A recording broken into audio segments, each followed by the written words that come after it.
Hi, welcome to this screencast, which will explore the widely shared perception that the 1960s hosted some sort of sexual revolution. We'll examine evidence for this change and place it in historical context, and this will also set you up to better understand the primary sources. Most recently, we looked at the marriage and baby booms of the 1950s and considered the teenagers of the era who watched the kind of social guidance films that you just wrote about.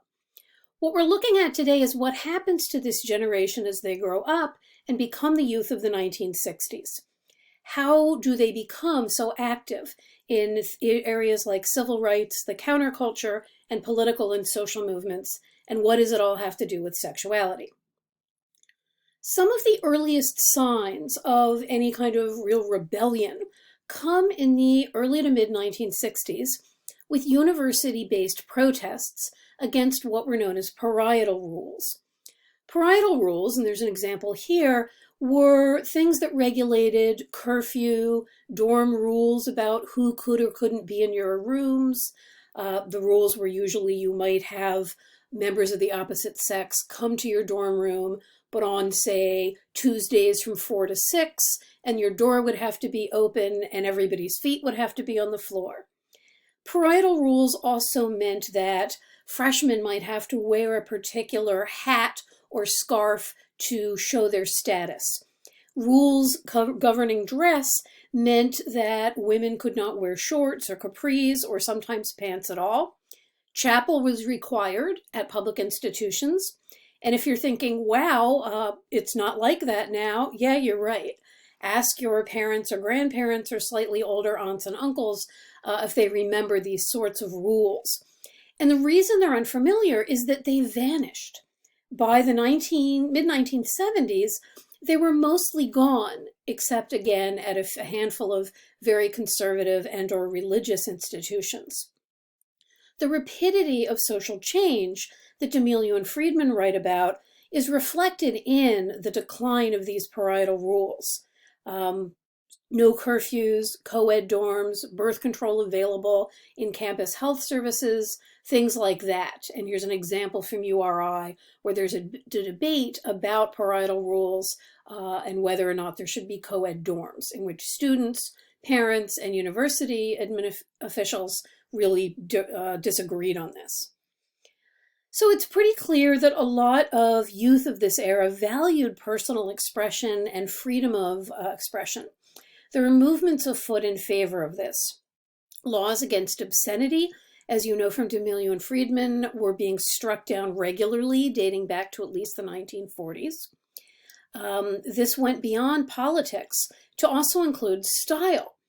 Things like what we think of as countercultural outfits, hippie style, were hard to ignore, and to a lot of observers, kids and youth who were dressed in jeans or wore flowing outfits, long hair on men, all this sort of stuff, bright colors, these were not just quaint traditions that the youth had adopted. They were a kind of visible rejection, a defining of oneself in opposition to your parents' lives. So if your parents worked for a big corporation, or your dad at least, with complex technology, the youth rebellion against that would be to say, I'm going to drop out of school and I'm going to follow the Grateful Dead around, or I'm going to make handmade gadgets for my peers. If your parents' generation drank alcohol and made pot illegal and did a whole lot of uppers and downers, then the new generation, which tends not to drink nearly as much, smoked pot or tripped on acid, seeing these as ways of removing themselves from social expectations. There are sexual implications for this as well, of course. If your parents' generation, the baby boom parents, got married young, had lots of kids, you might be increasingly likely to cohabit, to live with someone without marriage, to reject traditional marriage, to live in a commune, in a group arrangement. And if your parents had dated and your grandparents had courted, maybe you reject those as well.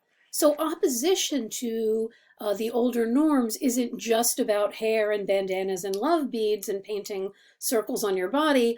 It's about rejecting a lot of things. And our main focus here is going to be on this notion of a sexual revolution. What really helped to elevate sex to a central position within the counterculture, and what also helps explain, as we see on the right, objections to the counterculture as deviant and communist and anti-religious and so on, is really the same forces that were shaping its new place of sex across the board. There are changing beliefs and practices, but also technological and economic reasons for what we tend to lump together as the sexual revolution. And many of these have to do with D'Amelio and Friedman's big theme, increased sexual liberalism throughout the 20th century. But it's really in the 1960s that we start seeing the term sexual revolution and guides to it and explorations of it and explanations of it. Here's a cover from Time magazine in 1967. Here's one from 1969. And what did people mean by the sex explosion or the sexual revolution? They meant a growing acceptance of at least some kinds of premarital sex, aided, of course, by the rise of going steady among U.S. teens. But as we know, that had been a long-term trend throughout much of the 20th century. And I would argue, along with a lot of other historians, that the 60s is when it gets named, it gets written about, it makes it onto magazine covers, partly because it sells, but that the trends that make up the so-called sexual revolution have been around for much longer than that. So one part of this is technological. It's the rise of the pill. Because until really the pill takes off and becomes available in the early 60s, girls were not only indoctrinated with the idea that good girls shouldn't have premarital sex, even though many of them were, but the consequences were also really high. With the advent of safe, effective, and relatively affordable birth control for more and more women, this became less the case. And the women's liberation movement, one of the many social movements of the era, played a big role in this process. And it's a complicated one. On the one hand, most feminists encouraged the acceptance of female desire. See the sign here about free the female body. They encouraged open discussion of sex, welcomed women's access to birth control, access to abortion, and especially entitlement to require and demand pleasure, outside of marriage often. At the same time, though, feminists, women's liberationists, were also key in calling attention to the very notion of liberation as kind of problematic. Many argued that men still defined the terms, and that for young women, being quote-unquote liberated often meant that they were expected to be increasingly sexually available. Here, for example, we have a very popular poster image that was sold to raise funds for draft resistance, so an anti-Vietnam image, that promises that, hot beatnik girls, bohemian chicks, hippies, will say yes, will put out to men who resist the draft, men who go underground or refuse to fight in the Vietnam War. So just like we saw in the kind of propaganda imagery encouraging men to fight in the Great War and then again in World War II, women here are the reward for men who make the appropriate decision. It's just that the decision and the fashions have changed. So keep this tension between welcoming greater attention to sex and wanting to explore it, but also warning about some of the expectations and effects for women. Keep that in mind as you are looking at the primary sources for today from within the women's movement, as both Cade's piece on the pill and Ann Coates' critique of how men understood female sexuality show this conflict in action.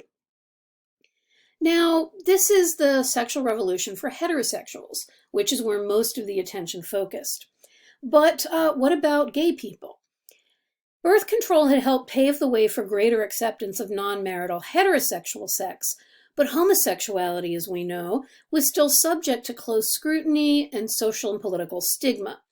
This would pretty soon lead to the formation of new politicized lesbian and gay identities and forms of resistance.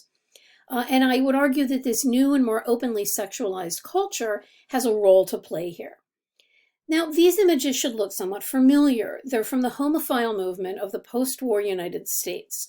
And you'll remember that activists in that movement argued against discrimination, like the anti-gay policies in the State Department you've read about. They argued against these by emphasizing homosexuals' good citizenship and respectability. Homophiles who came to this sort of protests that you see here were told dress appropriately. Men wear suits, women wear dresses and nice shoes. Don't embarrass the movement. Emphasize again what a good citizen you can be, that you're just like straight people. And groups like this, the Mattachine Society for Men and Daughters of Bilitis were leading groups for women. They created gay communities through publishing journals like the Mattachine Review and encouraging homosexuals to band together and to lobby for better treatment. But although these groups and their ideas were groundbreaking in a lot of ways, they also relied, understandably, on secrecy. You generally used pseudonyms, you didn't necessarily show your face, and younger activists increasingly became frustrated by this. This is especially true of groups from extra marginalized sections of the larger movement. And many of these are increasingly inspired by the tactics of other movements, like civil rights. It basically leads them to become less polite and much more confrontational. And again, here are images of some of the kinds of often handwritten, sort of mimeographed and secretly sold publications that were available to help bring people together and assert their identity. But this new militance is going to, in many ways, run counter to this. What are some signs of that? In a 1966 riot, shown here, drag queens in San Francisco fought back against police harassment. And in 1969, a similar spontaneous uprising at a Greenwich Village bar would give the movement a name and a focus. This is the Stonewall Rebellion that is written about in one of the other primary sources for today. When patrons being arrested at a gay bar in New York erupted, instead of hiding their faces and getting in the paddy wagons and going to jail, they taunted the police. They threw cobblestones and bottles at them. They fought back. And this sparked a newly visible mass phase of political organization for gay rights that far surpassed, had a great more visibility than the kind of semi-clandestine homophile movements of the 50s and earlier 60s. The rallying cry of Stonewall was out of the closet and into the street. And the difference is that instead of arguing that homosexuals deserved better treatment because they were responsible citizens, because they weren't deviant, because they sort of matched the cultural ideal, liberationists, like those you see here, were much more confrontational. They took a leaf from radical feminism, from the anti-war movement, from the counterculture.